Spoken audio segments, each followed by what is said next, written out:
So you drank ayahuasca and you're confused. Maybe even you feel depressed. Everything is super intense. You feel overwhelmed. You question everything, really everything. And you feel lost and you don't know what's going to be next. In this case, this video is for you. So ayahuasca can be a start of a difficult journey. Unfortunately, it's not that you drink ayahuasca and all of your problems are gone. In a way, the opposite. It's going to start showing you your problem. In many cases, it will also show you a journey. It can deliver an emotional impact to forgive, to have compassion, to heal, to have the strength to approach what you need to approach. But in the end, you need to be the person who does the healing. And ayahuasca gives you homework. And sometimes the homework is very clear. You need to talk with that person. And sometimes also the homework is not so clear. In that case, I recommend the video Understanding Your Ayahuasca Vision. So ayahuasca can show you your patterns, and that can lead to an awakening. And with an awakening, I'm referring that you start to understand that the friendships you cultivate, the work that you do, the romantic relationship that you're in or not in, that those are patterns. And then you might question yourself, am I really living my life, or am I just a slave to my own patterns? More than 99% of the people are a slave to their pattern, myself included. And you need to become aware of your patterns in order to be able to break them. But most people are not just a slave to their own pattern, but also a slave to whatever society wanted them to be, what their parents wanted them to be, and then realize, hey, is it the life that I'm living? Is it mine, or is it somebody else's? And that can create a lot of confusion, a lot of re-questioning of oneself. So what do you do now? Do you just keep on going, or do you start to change?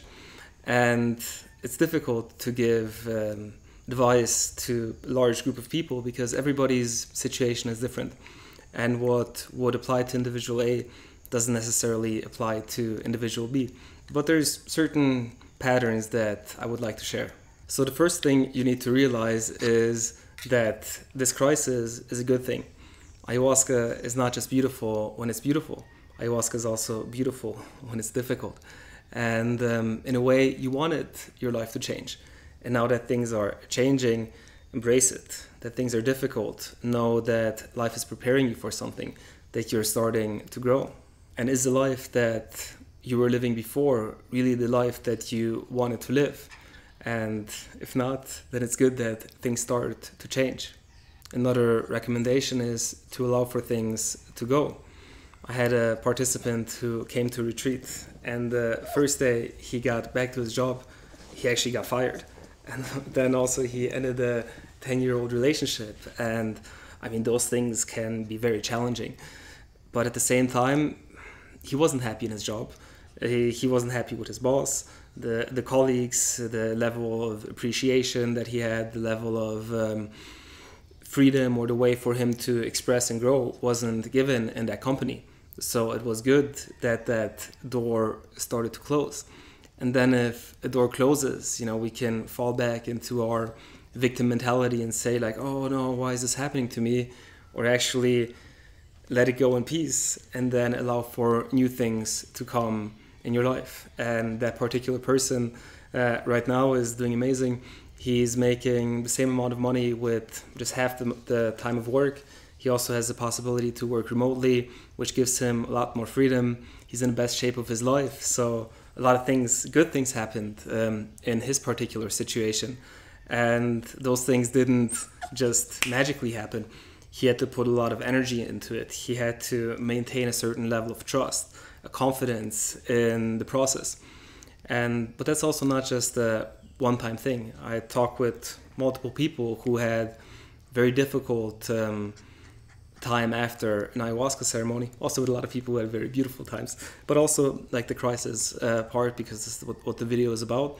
And they say that after a year, whatever time, that it was necessary that those things had to come up, that they had to confront certain aspects of their life, and that they wouldn't want it to change, and that they're happy with the person that they become and the things that changed. So allow for things to go and have the confidence that good things will come your way. Also, you don't have to change everything from today till tomorrow. It's a process. Have some compassion and patience for yourself.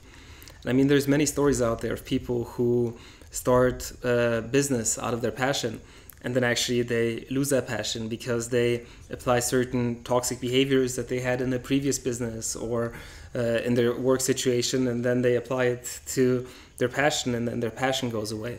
So, and so many times it's so much more about how you do the things you do and why you do them that determine your quality of life, your quality of fulfillment, and secondarily the thing that you do. So there's a beautiful metaphor of two bakers. One of the bakers, he really doesn't like his job. He has to wake up super early, then look into the zombie faces of the people, and he's like, I just don't like my work.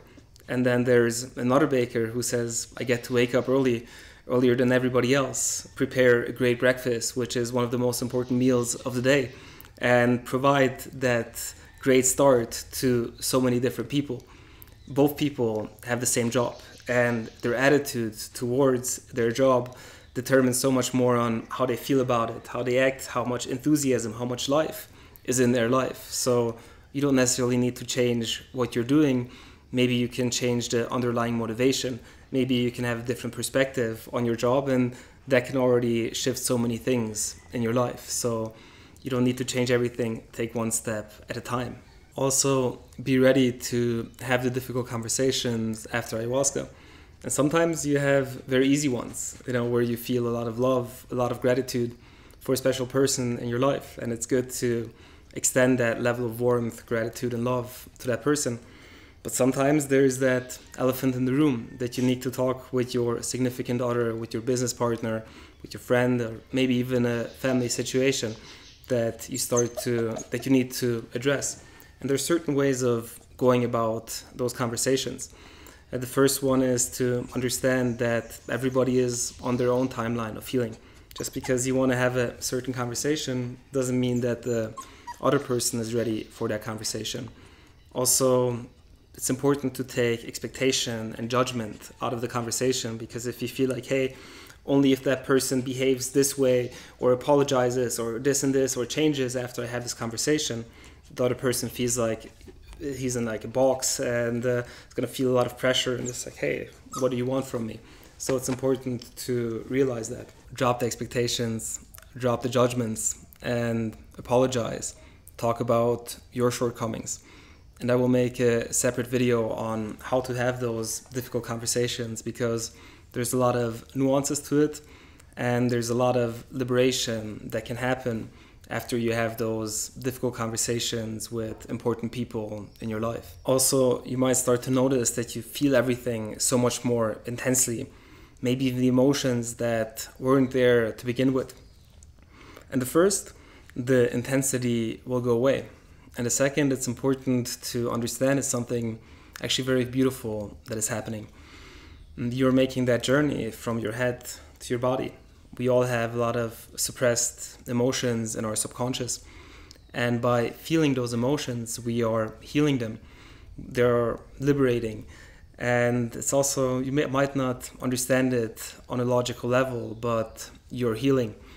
You might also notice a lot of sadness, frustration, anger.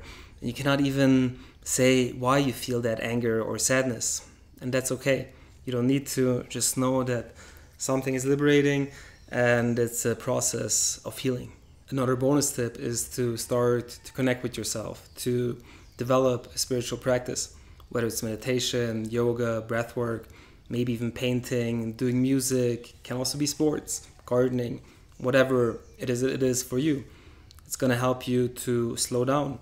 It's going to take one step at a time, and you don't have to have your life figured out by tomorrow. I understand it can be quite difficult too. Another recommendation is to surround yourself with people who have gone on this journey before, because you're not the first person who's facing all of this. And I have one-on-one programs, group programs as well, to help people with the integration of ayahuasca.